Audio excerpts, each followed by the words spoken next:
Yet another food thing that I simply do not get. Today's choice is childhood nostalgia about food. You know, the smell of fresh parsley in the air reminds me of my granny. Not so much for me. My happiest childhood memory of food is the day that my dad gave me enough money to go to Burger King and told me I could order whatever he wanted. I've always kept it classy that way. But one time I heard a childhood nostalgia that made me pay attention. Raymond Blanc. Yes, Raymond, you have been mentioned in a video of this quality. Sorry about that. Talked very sweetly about Maman, and apparently every day in the summer Maman made a simple tomato salad. And Raymond, you've kind of passed that on to me, because I think there is nothing more delicious than a simple tomato salad with a light summer supper. So I'm going to show you how I make mine now. First of all, I get tomatoes, about one a person, but for two, you know, one and a half, whatever. Usually, to be honest, I just slice enough to fill the plate. And talking of plates, make sure it's a pretty one. You're only putting 3 ingredients on it. You want it to be pretty. Then what you do is you get the tomato and you put this bit here to the side and you slice through this way. Because when you slice through this way, A, it looks really pretty, and B, all of the seeds and stuff actually stay in the tomato.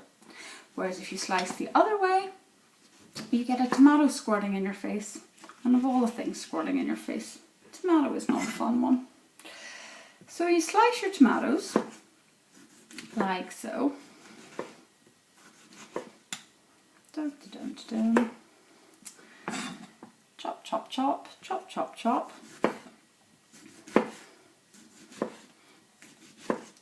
A bit like the melon, you want your tomatoes to be room temperature. Ice cold tomatoes do not a tasty salad make. Then you arrange your slices of tomato on your plate. Simple as. If I'm doing this for like a dinner party, you know, like I have so many grown-up dinner parties all of the time, I leave off these end pieces just because it's not as pretty. If it's just for Mr. P and I chuck them in there and we eat them anyway. If I was like another unnamed celebrity chef, I would probably tell you that I eat those end bits, which I do, but I'm not going to give you a demonstration of that. Getting on YouTube and talking about cooking food is bad enough. I'm not going to show you me eating it. It's never attractive, ever. Any photos of holiday where the fork's like halfway to my face? It's not a pretty look. Arrange the tomatoes like so. Pretty tomatoes on a plate. Then, really simply, some salt. Quite a bit of salt. Look at that! Pink salt for the pink kitchen. Got that in Italy. Some pepper. I also got pink pepper in Italy, but I'm not using it today. And about a tablespoon of good quality balsamic vinegar. Not the proper Modena stuff necessarily, just good quality balsamic vinegar. If you're looking out for good quality balsamic vinegar, what you want is one that has a high grape must content. Now in the UK, a lot of balsamic vinegar doesn't tell you that.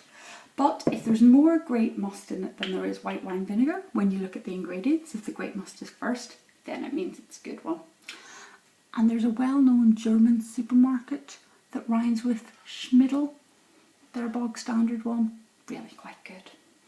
And then you add a tablespoon of good quality extra virgin olive oil.